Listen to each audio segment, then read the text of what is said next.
Step by step academy मार्फत इयत्ता 10वीच्या विद्यार्थ्यांच्यासाठी संस्कृत संपूर्ण या विषयाचे मार्गदर्शन स्टेप बाय स्टेप अकॅडमी ही श्रीयुत शाहिद शेख यांची आहे। ते स्वतः इंजिनियर आहेत, अत्यंत गुणवान, मुलांच्याबद्दल प्रेम, तळमळ आणि जिव्हाळा असणारे असे एक शिक्षक आहेत।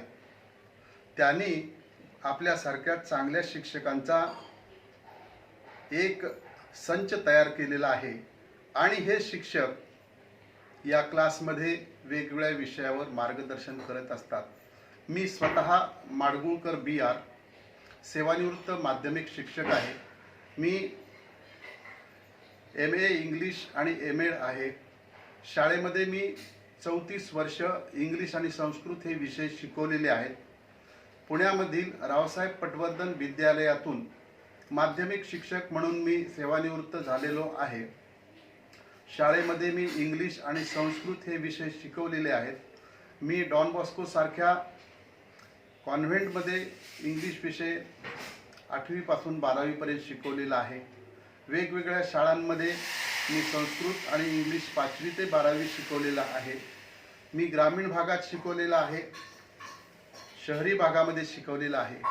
मी कॉन्व्हेंटमध्ये शिकवलेला आहे, मी इंग्लिश माध्यमामध्ये शिकवलेला आहे, मराठी माध्यमामध्ये शिकवलेला आहे। सर्व तऱ्हेचा अनुभव आहे, याचा आपण लाभ घ्यावा असं मला वाटतं। 100 मार्काचं जे संस्कृत आहे, पुणे डिव्हिजनल बोर्डाची जी परीक्षा आहे याच्यासाठी 100 मार्काचं जे संस्कृत आहे, या संस्कृतची प्रश्नपत्रिका कशी असते, याचं स्वरूप काय आहे, याची या ठिकाणी मी आपल्याला कल्पना देणार आहे। दशमी कक्षा कृतिपत्रिकायाः प्रारूपम गुणांकाः 100 समयः होरापर्यंतम। या परीक्षेसाठी 3 तासाचा वेळ असतो।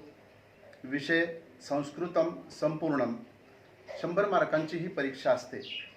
याच्यामध्ये प्रश्नपत्रिकेचं जे स्वरूप आहे ते आपण समजावून घेऊया। प्रथमः विभागः सुगम संस्कृतम हा 15 मार्कांचा विभाग आहे। याच्यामध्ये प्रश्न पहिला अ चित्रम दृष्ट्वा नामानि लिखत पंचतः चतुर्थ। केवलम दशमी कक्षा चित्रपदकोशतः। आपल्या पुस्तकामध्ये चित्रपदकोश आहे, या चित्रपदकोशावर आधारित हा प्रश्न आहे। या प्रश्नाला 4 गुण आहेत। या ठिकाणी 4 चित्र दिलेली असतात आणि त्या चित्रांची संस्कृतमध्ये नावं आपल्याला लिहायची असतात। यातील आ विभाग आहे संख्यायाः अक्षरैः अंकैः लिखता पृष्ठ क्रमांक 7 आधारेण। पृष्ठ क्रमांक 7 वरील जे अंकलेखन विभाग आहे त्याच्यावर आधारित हा प्रश्न असतो। हा 2 गुणांचा उपप्रश्न आहे। याच्यामध्ये संख्या दिलेली असते, त्याचा संस्कृत शब्द आपण लिहायचा असतो। काही वेळेला संस्कृत शब्द दिलेला असतो, त्याची मराठीमध्ये आपण संख्या लिहायची असते अंकामध्ये। समयम लिखत स्तंभमेलनम पृष्ठ क्रमांक 4 पंच आधारेण। हा उपप्रश्न 2 गुणांचा आहे। घड्याळ पाहून आपण वेळ सांगतो, त्या पद्धतीनं काही वेळेला घड्याळाचं चित्र दिलेलं असतं, त्यात दाखवलेली वेळ आपण संस्कृतमध्ये लिहायची असते। काही वेळेला अक्षरामध्ये वाक्य लिहिलेलं असतं आणि त्या वर्णनाप्रमाणे आपण संस्कृतमध्ये ओळ लिहायची असते। काही वेळेला स्तंभमेलन म्हणजे जोड्या लावा अशा पद्धतीचा प्रश्न असतो। अ विभागामध्ये अंकामध्ये वेळ दिली असते आणि ब विभागामध्ये संस्कृतमध्ये ती वेळ दिली असते। त्या जोड्या योग्य प्रकारे जुळवायच्या असतात। वासर तालिकां पूरयत केपी 2 पृष्ठ क्रमांक 6 आधारेण। पृष्ठ क्रमांक 6 वरील वासर तालिका असं प्रश्नाचं स्वरूप आहे। वासर याचा अर्थ वेळ। या ठिकाणी एक हा जो प्रश्न आहे याच्यामध्ये 4 चौकोन असतात। या 4 चौकोनामध्ये वारांची नावं लिहिलेली असतात। काही वारांची नावं गाळलेली असतात आणि त्याच्यामध्ये आज अमुक वार आहे, काल अमुक होता, परवा तमुक आहे, अशा पद्धतीची संकल्पना असते. ती आपण लक्षात घेऊन त्या वाराच्या क्रमानुसार आपण त्या वारांची नावं लिहायची असतात. त्यानंतर आज, उद्या, काल, परवा याला अनुषंगिक शब्द जे आहेत संस्कृतमध्ये ते आपण लिहायचे असतात. उदाहरण द्वयम लिखत. षट तहा पंच, 6 पैकी 5 उदाहरणं आपल्याला पूर्ण करायची असतात. पृष्ठ क्रमांक 6 आणि 7 याच्यावर आधारित हा प्रश्न आहे. हा 5 गुणांचा प्रश्न आहे. उदाहरण द्वयम लिखत, 2 उदाहरणे द्या. वर्णमालेवर आधारित असा हा प्रश्न असतो. मग या वर्णमालेमध्ये व्यंजन आहेत, स्वर आहेत, अनुनासिका आहेत, याच्यावर आधारित असा हा प्रश्न आहे. देवशब्दतः चंद्रमस शब्दपर्यंतम नामद्वयम, देवशब्दापासून चंद्रमस शब्दापर्यंतच्या शब्दांमधील कोणताही शब्द आपल्याला दिलेला असतो तो आपण त्याचे उत्तर द्यायचे असते. गणस्य धातुद्वयम 1, 4, 6, 10 हे धातू आपल्या परीक्षेसाठी आहेत. यापैकी 2 धातूंचा परिचय आपल्याला द्यायचा असतो. द्वितीय विभाग गद्यम हा 22 गुणांचा विभाग आहे. दुसरा विभाग हा गद्यावर आधारित आहे. प्रश्न क्रमांक 2 गद्यांशम पठित्वा निर्दिष्टा कृती कुरुत. उतारा दिलेला असतो, तो वाचायचा आणि त्याच्या आधारे त्याच्या खाली दिलेल्या प्रश्नांची उत्तरं लिहायची असतात किंवा त्याप्रमाणे कृती करायची असते. हा उतारा साधारणपणे 80 ते 100 शब्दांच्या पर्यंत असा हा संस्कृत गद्य उतारा दिलेला असतो. याला 7 गुण असतात. त्याच्यानंतर गद्यांशम पठित्वा निर्दिष्ट कृती कुरुत अशाच पद्धतीचा पुन्हा दुसरा 7 मार्कांचा प्रश्न आहे. याचा अर्थ या ठिकाणी 2 उतारे आहेत. प्रश्न क्रमांक 2 मध्ये आणि हे संस्कृतमध्ये 2 उतारे असतात. याच्यामध्ये पहिला जो प्रश्न आहे त्याचं स्वरूप कसं आहे पहा. चतुर्थः त्रय म्हणजे 4 प्रश्न असतात. त्यातल्या 3 प्रश्नांची आपल्याला उत्तर द्यायची असतात. उचितम कारणम चित्वा वाक्यम पुनर्लिखितम, पर्यायावर आधारित असा हा प्रश्न आहे. योग्य पर्याय निवडा असं याचं स्वरूप आहे. एक वाक्य दिलेलं असतं आणि त्याचे 4 पर्याय दिले असतात. त्यातले जे उचित पर्याय आहे तो निवडायचा असतो. मूळ वाक्य लिहायचं, आडवी रेषा मारायची आणि त्यातला योग्य असा जो पर्याय आहे तो आपण त्याला जोडायचा आहे. तर या ठिकाणी हाही 3 गुणांचा प्रश्न आहे. त्याच्यानंतर हा प्रश्न आहे. कहा कम वदती, कोण कोणाला म्हणतो. मध्ये पूर्ण वाक्येन उत्तरम लिखित, याच्यामध्ये पूर्ण वाक्यात उत्तर लिहा असा प्रश्न आहे. नंतर वाक्यम पुनर्लिखित्वा सत्यम असत्यम इति लिखत, वाक्य दिलेली असतात त्यातलं सत्य कोणतं असत्य कोणतं हे आपल्याला लिहायचं असतं. प्रथम मूळ वाक्य लिहायचं, त्याच्यासमोर डॅश मारायची आणि सत्य किंवा असत्य त्याचं योग्य उत्तर असेल ते आपण लिहिणं अपेक्षित आहे. प्रश्न एषः गद्यांशः कस्मात् पाठात उद्धृतः, त्या ठिकाणी जो उतारा दिलेला आहे हा कोणत्या पाठातून निवडलेला आहे अशा पद्धतीचा हा प्रश्न असतो. शब्दज्ञानम, शब्दज्ञानावर आधारित पुढचा प्रश्न असतो. त्याला 2 गुण आहेत. त्रयतः द्वे, 3 प्रश्न दिलेले असतात. त्यापैकी 2 आपण लिहायचे असतात. त्यामधील द्वे धातु साधित अव्यय विभक्तंत पदे चित्वा लिखत, धातु साधित अव्यय तसंच विभक्तंत पद विभक्ती रूप असे शब्द त्या ठिकाणी दिलेले असतात. त्यांची विभक्ती आपल्याला ओळखायची असते. काही वेळेला रिकाम्या जागेमध्ये योग्य विभक्तीचा शब्द निवडून लिहायचा असतो. प्रश्न निर्माणम कुरुत अधोरेखनम आवश्यकम, काही वाक्य दिलेले असतात आणि एका शब्दाखाली अधोरेखन केलेलं असतं, अंडरलाईन केलेली असते. तर असा प्रश्न संस्कृतमध्ये आपण तयार करायचा की अधोरेखित केलेला शब्द हे त्या प्रश्नाचं उत्तर असेल. त्यानंतरचा हा प्रश्न आहे. विशेषण विशेष्यम, विशेषण आणि विशेष्यम याच्यावर आधारित हा असतो. कृतया मेलनम कृत, चयनम कृत, चतुर्थपदम लिखित याच्यामध्ये वेगवेगळ्या पद्धतीने हा प्रश्न विचारला जाऊ शकतो. मेलनम कुरुत म्हणजे जोड्या लावा. चयनम कुरुत म्हणजे कंसातील योग्य शब्द निवडून रिकाम्या जागी भरा. चतुर्थ पदम लिखितम, सुरुवातीला 3 शब्द दिले असतील आणि चौथं पद काय आहे हे तुम्ही भरावं अशी अपेक्षा केलेली असेल. असं या प्रश्नाचं स्वरूप आहे. पुढचा जो घ प्रश्न आहे हा संधीवर आधारित आहे. पूर्वपदम लिखित, उत्तरपद लिखित, विग्रह लिखित, चतुर्पद लिखित अशा पद्धतीचं त्याचं स्वरूप, त्याची विभागणी केलेली असते. काही वेळेला संधीमधील 2 शब्द आणि त्याचं उत्तर दिलेलं असतं. त्यातील एक शब्द गाळलेला असतो, तो आपण लिहायचा असतो. उत्तरपद म्हणजे दुसरं आणि पूर्वपद म्हणजे पहिलं. काही वेळेला पहिलं पद गाळलेलं असतं, काही वेळेला दुसरं पद गाळलेलं असतं. विग्रह, काही वेळेला विग्रह गाळलेला असतो. मूळ एकच शब्द दिला असतो, त्याचा आपल्याला विग्रह करावा लागतो. काही वेळेला चौथा शब्द चतुर्थ पद लिहिलेलं नसतं, ते आपल्याला लिहावं लागतं. लकारम लिखित, अधोरेखनम आवश्यकम. कोणत्या प्रकारचा लकार आहे तो या प्रश्नामध्ये आपण लिहिणं अपेक्षित आहे. पृथक्करणम, तिसरा प्रश्न आहे पृथक्करणम.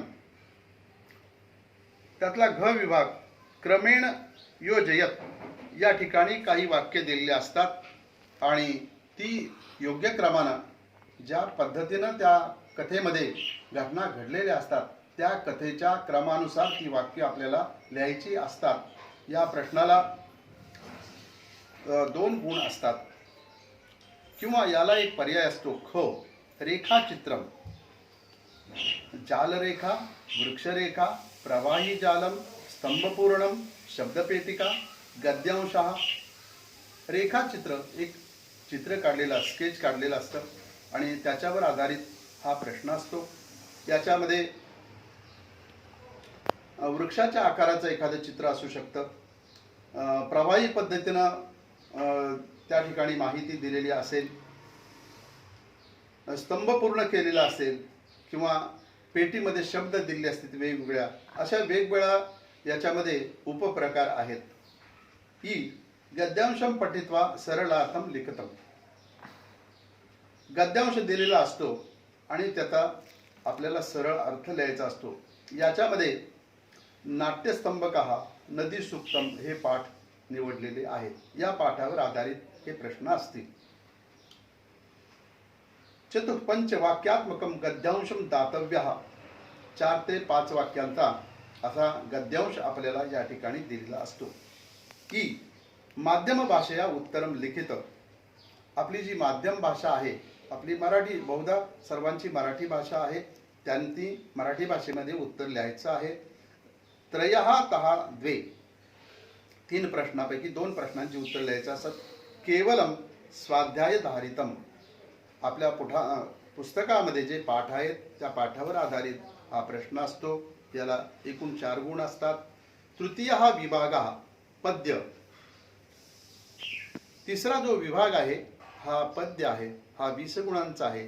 याच्यामधील प्रश्न क्रमांक 3 त्यातला उपप्रश्न हो. पद्यांशम पठित्वा निर्दिष्टाः कृतीः कुरतु. पद्य वाचायचं आणि योग्य अशी कृती करायची, म्हणजे त्या ठिकाणी दिलेल्या प्रश्नांची उत्तर आपल्याला लिहिणं अपेक्षित असतं. याला एकूण 4 गुण असतात. 6 8 पंतया पृष्ठव्याः. 6 ते 8 ओळींचं पद्य या ठिकाणी दिलेलं असतं. पूर्ण वाक्येनं उत्तर लिखत.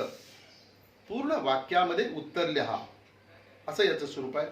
त्यातला दुसरा भाग पद्यांशतः विशेषेण चिनुत. या पद्यांशामधील विशेषणाचे जे शब्द आहेत ते निवडून आपण लिहायचे. कृतयः मेलनम कृत. यामध्ये काही वेळेला जोड्या लावा असाही प्रश्न येऊ शकतो. चयनम कृत म्हणजे कंसातील योग्य शब्द निवडून रिकामी जागा भरा असाही प्रश्न असतो. किंवा 1 2 3 शब्द दिलेले असतील आणि त्याच्या आधारे तार्किक संगतीने येणारा चौथा शब्द आपल्याला लिहावा लागेल. आ. पद्यांशम पठित्वा निर्दिष्टः कृतीकृत. पद्य वाचून योग्य ती कृती करा.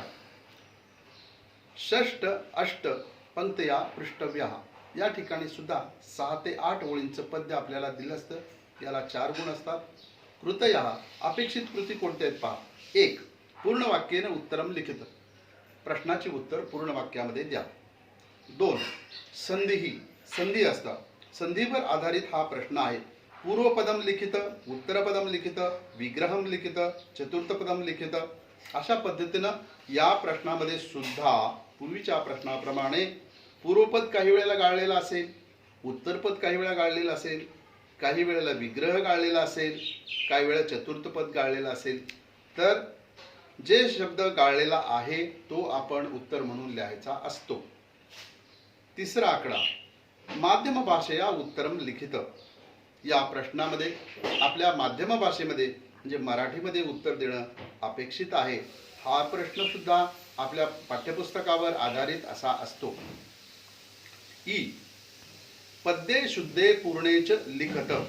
या ठिकाणी पद्ये शुद्धे पूर्णेच लिखित या ठिकाणी आपल्याला कंठस्थ करण्यासाठी काही श्लोक दिलेले आहेत.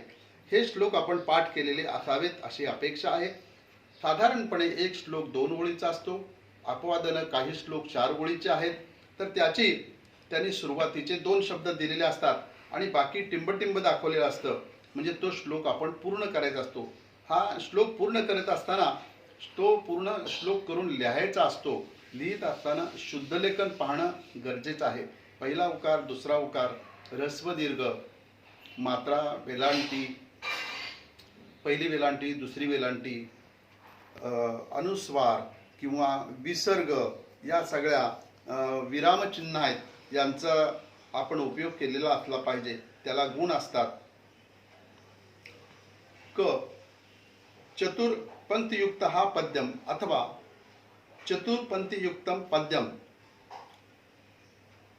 क आणि ख ला 4 ओळींचं पद्य असतं.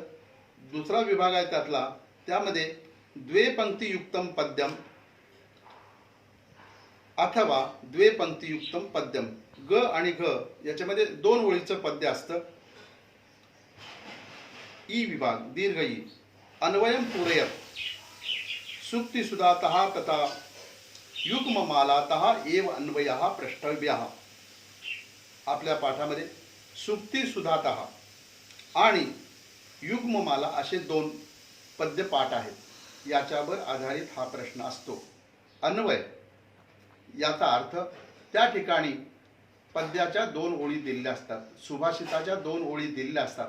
त्याचा आपल्याला संस्कृत मध्येच अन्वय लिहायचा असतो. अन्वय म्हणजे त्या संस्कृत श्लोकाचा संस्कृत मध्येच आपल्याला अर्थ लिहायचा असतो. किंतु श्लोकः न दातव्यः. रिक्त स्थानानि भवेयुः. त्या ठिकाणी बऱ्याच वेळेला पूर्ण श्लोक दिलेला नसेल. सुरुवातीचा शब्द आणि शेवटचा शब्द दिलेला असेल. त्या आधारे तो श्लोक कोणता आहे हे आपल्या लक्षात घेऊन आपण त्याचा त्या ठिकाणी अन्वय लिहायचा असतो. म्हणजे या ठिकाणी सुद्धा आपल्याला तो श्लोक पाठ असेल तरच आपल्याला योग्य अन्वय लिहिता येईल. ही गोष्ट आपण स्मरणात ठेवली पाहिजे. पुढचा प्रश्न सरलार्थम लिखत. पुढचा त्रयतः द्वे. 3 पैकी 2 प्रश्नांचा आपल्याला त्या ठिकाणी उत्तर द्यायची असतात. आणि या ठिकाणी वाचन प्रशंसा आणि मानवता धर्म असे जे 2 पाठ आहेत याच्यावर आधारित हा प्रश्न आहे. चतुर्थ हा विभाग लेखन कौशल्यम. प्रश्नपत्रिकेतला 4था विभाग लेखन कौशल्यावर आधारित आहे. हा 15 गुणांचा असा मोठा विभाग आहे. 4था प्रश्न अ. वाक्य रचना कुरुत. या ठिकाणी वाक्यरचनेवर आधारित असे प्रश्न असतात. धातूनाम उपयोगम कृत्वा वाक्य निर्माणम कुरुतः. पंचतः त्रीणि उपपद विभक्ती.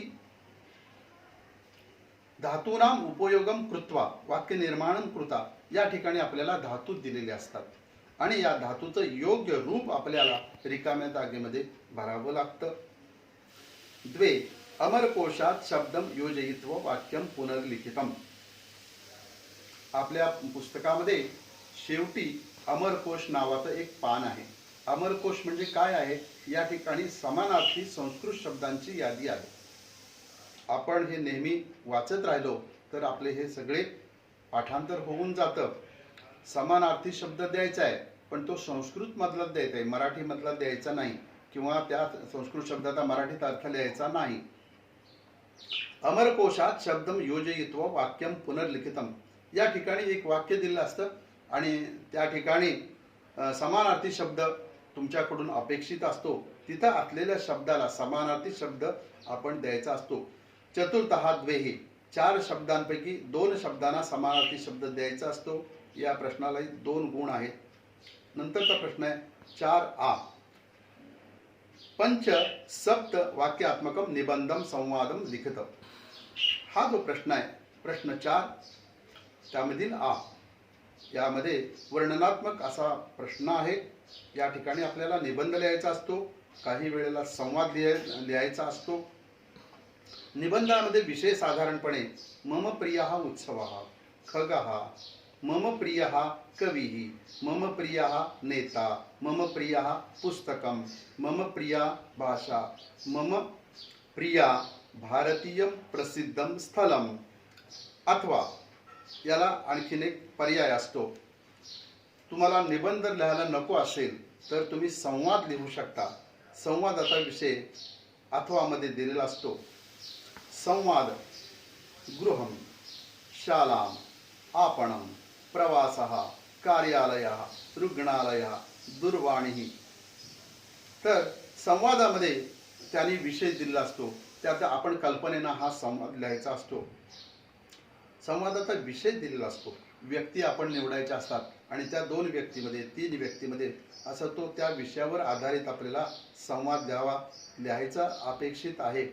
मग त्यामध्ये घरामधला संवाद असेल, शाळेमधला असेल, एखाद्या दुकानातला असेल, प्रवासामधला असेल, एखादा तुम्हाला प्रवासी भेटला, सहप्रवासी, त्याच्याशी तुम्ही काय संवाद केला, एखाद्या ऑफिसमध्ये तुम्ही गेला असाल तिथं काय संवाद केला ते लिहिणं असेल, एखाद्या हॉस्पिटलमध्ये गेला असाल त्या ठिकाणी तुम्ही कसं बोलाल तिथल्या डॉक्टरांशी, नर्सशी, अशा पद्धतीचा हा संवाद असतो. पुढचा प्रश्न 4ई. निर्दिष्टां कृतीं कुरुत. सांगितलेली कृती करा असा हा प्रश्न आहे. याला 5 गुण आहेत. मंजुषात उचित शब्दां चित्वा पंचषष्ट वाक्यात्मकं चित्रवर्णनम कुरुत. मंजुषा म्हणजे कंसामध्ये दिलेल्या शब्दातून योग्य शब्द निवडून त्या ठिकाणी सांगितलेली कृती आपल्याला पूर्ण करायची असते. एक चित्र दिलेलं असतं आणि या चित्राचं वर्णन आपल्याला करायचं असतं. कंसामध्ये काही एक 8 ते 10 शब्द दिलेले असतात. या शब्दांच्या आधारे त्या चित्राचं वर्णन आपल्याला संस्कृतमध्ये करायचं असतं. साधारणपणे 5 ते 6 वाक्यामध्ये आपण वर्णन करावं अशी त्याची अपेक्षा असते. आपल्या पुस्तकामध्ये चित्रपदकोश आहे आणि धातुसंग्रह आहे. याच्या आधाराचा उपयोग करून आणि शब्दसुद्धा बरेच आपल्या पुस्तकामध्ये आहेत, संस्कृत शब्द. याच्या आधारे आपल्याला दिलेल्या वाक्यांचा संस्कृतमध्ये बिनचूक अनुवाद करायचा असतो. या ठिकाणी 8 वाक्य दिलेली असतात. त्यातल्या 5 वाक्यांचा आपल्याला संस्कृतमध्ये योग्य शब्दांमध्ये अनुवाद करायचा असतो. या अनुवाद करीत असताना तुम्हाला मी एक त्यातली गंमत सांगेन की इंग्लिशमध्ये कर्ता, क्रियापद आणि कर्म असा क्रम आहे. मराठीमध्ये कर्ता, कर्म आणि क्रियापद असा क्रम आहे वाक्यरचनेचा. परंतु संस्कृतमध्ये कोणताही शब्द कुठेही वापरला तरी चालतो, कारण संस्कृत वाक्यरचना जी आहे ती विभक्तीवर आधारित आहे. त्यामुळं नारायण हा जलम पिबती किंवा जलम पिबती नारायण, पिबती नारायणम जला, असं कोणत्याही पद्धतीने आपण म्हटलं तरी चालू शकतं, त्याचा अर्थ बदलत नाही. तथापि आपली मराठी जी वाक्यरचना आहे, प्रथम कर्ता, त्याच्यानंतर कर्म आणि क्रियापद याला अनुसरूनच आपण भाषांतर करावं अशी मला या ठिकाणी सूचना करायची वाटते. प्रश्नपत्रिकेतला पाचवा विभाग पंचमहाविभाग भाषाभ्यासा या विभागाला 20 गुण आहेत.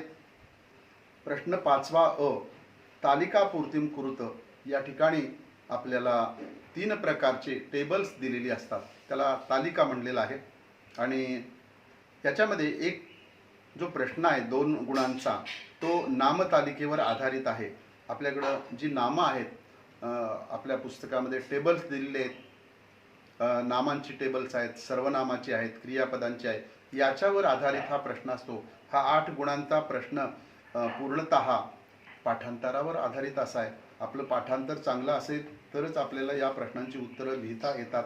त्यासाठी हा व्याकरणाचा जो विभाग आहे त्याच्यामध्ये नाम, सर्वनाम, क्रियापद आणि धातू याचं पाठांतर असणं अत्यंत आवश्यक आहे. आणि पाठांतर हे रोज थोडं थोडं करायचं असतं आणि काल काय पाठ केले ह्याच्यावर आज उजळणी करायची असते, नाही तर पुढचे पाठ आणि मागचे सपाट असं होण्याचा धोका असतो. ही आपण काळजी घेतली पाहिजे. नामतालिका इयत्ता 8वी 9वी 10वी म्हणजे तुम्ही जे शिकलेले आहात शब्द, विशेषतः नाम, याच्यावर आधारित हा प्रश्न आहे. तसंच सर्वनाम सुद्धा 8वी 9वी 10वी मध्ये तुम्ही जे शिकलेले आहात याचा विचार करून या ठिकाणी प्रश्न विचारलेला असतो. क्रियापद याच्यामध्ये 1 4 6 10 हे गण, अस आणि क्रू हे धातू या ठिकाणी याचा उपयोग केला असतो. लट, लंक, लोट, विधिलिंक, लृट इति लकारतः केपि त्रयः प्रष्टव्यः अष्टमी कक्षायाः पाठ्यपुस्तके प्रदत्तात् धातुकोशात एव धातवः प्रष्टव्यः. या प्रश्नांचे उत्तर लिहित असताना आपल्याला आपण व्याकरणाचं इयत्ता 8वी 9वी आणि 10वी या 3ही वर्गात जे ज्ञान मिळवलेलं आहे त्याच्या आधारे या प्रश्नांची आपल्याला उत्तरं लिहायची असतात. यातला 4था प्रश्न धातू साधित विशेषण तालिका अशी आहे. तर धातू साधित शब्दांवर आधारित असा हा प्रश्न आहे. तर हा पूर्णपणे पाठांतरावर आधारित असणारा असा हा 8 गुणांचा प्रश्न आहे. यातील प्रश्न 5वा आ निर्दिष्टाः कृतीः कृत, सूचना केलेल्या प्रमाणे कृती करावी, असा हा 12 गुणांचा प्रश्न आहे. याच्यामध्ये पहिला जो भाग आहे तो योग्य पर्यायम चित्वा रिक्त स्थानानि पूर्ती कुरुत. योग्य पर्याय निवडून रिकामी जागा भरा, असे या प्रश्नाचं स्वरूप आहे.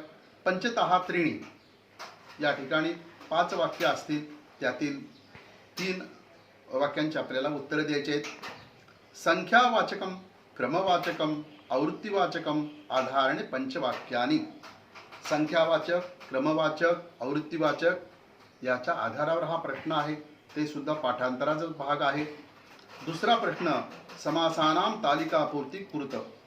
समास हा जो व्याकरणातला विभाग आहे या विभागावर आधारित या ठिकाणी आपल्याला हे तालिका म्हणजे कोष्टक म्हणा किंवा टेबल म्हणा हे आपल्याला पूर्ण करायचं आहे. या ठिकाणी पंचतः त्रीणी 5 जागा असतील रिकाम्या, त्यातल्या 3 पूर्ण करायच्या आहेत. समानार्थक शब्दम, विरुद्धार्थक शब्दम लिखित पंचतः त्रीणी. समानार्थक किंवा विरुद्धार्थी शब्द 5 दिलेले असतील आणि त्यापैकी कोणत्याही 3ची आपल्याला उत्तरं लिहिणं अपेक्षित आहे. सूचनानुसारम कृतीः कुरुत, सूचनेप्रमाणे कृती करणे. पंचतः त्रीणी 5 पैकी 3 प्रश्नांची उत्तरं आपल्याला लिहायची आहेत. प्रयोग परिवर्तनम केवलम लट्लकार तथा कर्मणी कर्तरी भूतकालवाचक धातु साधित विशेषण. प्रयोग परिवर्तनम आपण इंग्लिशमध्ये ॲक्टिव्ह व्हॉइस, पॅसिव्ह व्हॉइस हे शिकलेलो आहे. तसंच आपल्याला या ठिकाणी संस्कृतमध्ये कर्तरी, कर्मणी आणि भावे असे हे प्रयोग आहेत. याच्यावर आधारित असा हा प्रश्न आहे. त्वांत लेबंत अव्यय निष्कासयत, त्या ठिकाणी वेगवेगळ्या प्रकारचे अव्यय दिलेले असतात आणि त्याचं वर्गीकरण करण्याचा हा प्रश्न असतो. त्वांत अव्यय एकत्र करायचे असतात, लेबंत अव्यय एकत्र करायचे असतात, अशा प्रकारचा हा प्रश्न आहे. साधारणपणे ज्या शब्दांच्या शेवटी त्वा हे अक्षर आलेलं आहे ते त्वांत अव्यय आहे, असा एक तुम्हाला सूचना म्हणून मी ही सांगतो. ल्यबंत म्हणजे साधारणपणे ज्या शब्दाच्या शेवटी य आलेला आहे किंवा यचा काही भाग आलेला आहे त्याला ल्यबंत अव्यय असं ओळखायला हरकत नाही. ग स्म निष्कासयत या ठिकाणी स्म हा शब्द भूतकाळ दर्शविण्यासाठी वापरतात. तर भूतकाळ करण्याचे आणखीनही काही प्रकार आहेत. तर त्यामध्ये स्म शब्द वापरून भूतकाळ करणे हा एक प्रकार आहे. तर ते स्म शब्द वापरून त्या ठिकाणी त्यांनी भूतकाळात केलेला असेल तर त्यांची सूचना अशी असते की स्म काढून टाका आणि मग त्याचं उत्तर लिहा. घ त्वम स्थाने भवान भवती अथवा भवान भवती स्थाने त्वम योजयत. मराठीमध्ये आपण तू तुम्ही असं म्हणतो. इंग्लिशमध्ये यू म्हणतो. हा एकच शब्द आहे, त्याचा एकवचन आणि बहुवचनी असा वापर होतो. संस्कृतमध्ये त्वम म्हणजे तू किंवा तुम्ही यालाच आपण मराठीमध्ये आपण असा एक शब्द वापरतो. तर आपण या अर्थानं संस्कृतमध्ये भवान असा शब्द आहे. एखाद्या स्त्रीशी बोलत असताना भवती हा शब्द वापरतात. तर भवान भवती शब्द वापरण्याचे काही नियम आहेत. तर त्या ठिकाणी त्व काढून टाका आणि त्या ठिकाणी भवान किंवा भवतीचे योग्य रूप वापरा असा हा व्याकरणावर आधारित प्रश्न असतो. वचनम लकारम परिवर्तयत. वचन किंवा लकार बदलण्याच्या संबंधीचा हा प्रश्न आहे. निजंत कुरुत निष्कासयत. निजंत हा जो भाग आहे हा आपल्याला तयार करायचा असतो. वाक्यम शुद्धम कुरुत. खाली वाक्य दिलेले असतात. पंचतः त्रीणी 5 वाक्य दिलेले असतात. त्याच्यामध्ये काही भाग अशुद्ध असतो, तो आपल्याला शुद्ध करून लिहायचा असतं. कोणत्याही 5 वाक्यापैकी 3 वाक्य आपल्याला शुद्ध करून लिहायचे असतात. अशुद्धी अधोरेखनम आवश्यकम. अशुद्ध काय आहे आणि शुद्ध काय केलं तर शुद्ध केलेल्या शब्दाला अधोरेखन करणं, अंडरलाईन करणं हे आवश्यक आहे. कर्ता क्रियापद संबंध, विशेषण विशेष्य संबंध, उपपद, विभक्ती अव्ययानी अशा पद्धतीनं हे प्रश्न या ठिकाणी आहेत. आता पुढचा भाग आपण पाहूया. षष्ठः विभागा अपठितम. या ठिकाणी प्रश्नपत्रिकेतला शेवटचा म्हणजे हा 6वा विभाग आहे. यालाही 8 गुण आहेत. प्रश्न क्रमांक 6 त्यातील अ गद्यांशम पठित्वा कृतीही कृत. या ठिकाणी 60 ते 80 शब्दांचा असा एक गद्यांश आपल्याला दिला असतो. म्हणजे 60 ते 80 शब्दांचा आपल्याला उतारा दिला असतो. शब्दयुक्त हा सरळा गद्यांशा दातव्या. या 60 किंवा 80 शब्दापर्यंत असणाऱ्या या गद्यांशावर आधारित काही प्रश्न असतात, त्याला आपल्याला उत्तर लिहायचे असतात. पूर्ण वाक्यामध्ये उत्तर द्या. प्रातिपादितम लिखत. शब्दद्वयम आवश्यकम. वाक्यम पुनर्लिखित्वा सत्यम असत्यम इति लिखत. वाक्य लिहून घ्यायचं. वाक्य दिलेलं असतं ते सत्य आहे किंवा असत्य आहे ते आपण उत्तर म्हणून लिहायचं असतं. माध्यम भाषेया सरळार्थम लिखत. त्या ठिकाणी गद्यांशामधला त्या उतार्यामधील एक वाक्य दिलेलं असतं, त्याचं आपल्याला माध्यम भाषेत उत्तर लिहायचं असतं. म्हणजे आपण मराठीमध्ये त्याचं भाषांतर लिहायचं असतं. कारक परिचय हा कुरुत. अधोरेखनम आवश्यकम. यामध्ये कारक परिचय आपल्याला द्यायचा असतो आणि अधोरेखन करायचं असतं. आ 1 पद्यांशम पठित्वा निर्दिष्टी कृती कुरुत. अवबोधनाय सरळे पद्यांशे दातव्यः. पाठ्येतर असा हा प्रश्न आहे एकूणच. म्हणजे पुस्तकाच्या बाहेरच्या अभ्यासावर आधारित असा हा प्रश्न आहे. या प्रश्नातली गद्यांश आणि पद्यांश दोन्ही आपल्या पुस्तकाच्या बाहेरचे असतात. मगाशी सांगितलेला गद्यांश म्हणजे गद्य उतारा हा पुस्तकाच्या बाहेरचा असतो. तसंच या ठिकाणी आत्या पद्यांश जो आहे म्हणजे श्लोक आहेत हे सुद्धा आपल्या पुस्तकाच्या बाहेरचे असतात. पूर्ण वाक्याने उत्तर या ठिकाणी 2 प्रश्न दिले असतात. त्यातल्या एका प्रश्नाचं उत्तर आपल्याला पूर्ण वाक्यामध्ये म्हणजे संस्कृतमध्ये लिहायचं असतं. विशेषण विशेष्य संबंध याच्यावर आधारित एक प्रश्न असतो. समानार्थक शब्द याच्यावर आधारित एक प्रश्न आहे. विरुद्धार्थक शब्द लिखत. विरुद्धार्थ शब्द आपल्याला द्यावा लागतो. आ 2 पद्यांशम पठित्वा जालरेखाचित्रम पूरयत. या ठिकाणी पद्यांश पठित्वा जालरेखाचित्रम पूरयत. तुम्हाला 2 किंवा 4 ओळींचा एक संस्कृत सुभाषित दिलं असतं. त्याचा अर्थ लक्षात घ्यायचं आणि त्याचा एकूण अर्थ तुम्हाला त्या ठिकाणी एक जालरेखाचित्र डायग्रॅम काढून ते त्या ठिकाणी तुम्हाला त्या श्लोकाचा अर्थ किती समजलेला आहे तो त्या रेखाचित्राच्या द्वारे स्पष्ट करायचा असतो। या ठिकाणी मी आपल्याला संस्कृत संपूर्ण पुणे डिव्हिजनल बोर्डच्या प्रश्नपत्रिकेचं स्वरूप या ठिकाणी समजावून सांगितलेलं आहे। या ठिकाणी मी थांबतो आहे। आपण ऐकून घेतलं याबद्दल मी धन्यवाद आपल्याला देत आहे आणि पुढच्या वेळेला आपण भेटू अशी मी या ठिकाणी भावना व्यक्त करतो। धन्यवाद। माझ्या हातामध्ये जे पुस्तक आहे ते पुस्तक बारायण असं नाव आहे। गदी माडगूळकरांनी प्रभू रामचंद्रांच्या विषयी जे काव्यसंग्रह लिहिलेलं आहे त्याचं नाव रामायण असं आहे। आता माझ्या या पुस्तकाचं नाव बारायण आहे, तर तुम्हाला असं वाटेल की बारायण म्हणजे काय आहे, तर माझं पूर्ण नाव बाळकृष्ण रामचंद्र माडगूळकर आहे, म्हणजे बारा माडगूळकर। त्या बाराला मी यण असा प्रत्यय जोडलेला आहे आणि हे बारायण असं केलेलं आहे। मी 30 एप्रिल 2011 रोजी पुण्यामधील एका नामांकित विद्यालयातून रावसाहेब पटवर्धन विद्यालयातून सेवानिवृत्त झालो आणि माझ्या वयाच्या 61 वर्षाच्या पूर्ततेला म्हणजे 61ला माझ्या 63 मित्रांनी माझ्याविषयीचे जे अनुभव लिहिले, माझ्या ज्या आठवणी लिहिल्या त्या या पुस्तकामध्ये दिलेल्या आहेत। ते आपल्या माहितीसाठी ते मी आपल्याला हे दाखवत आहे।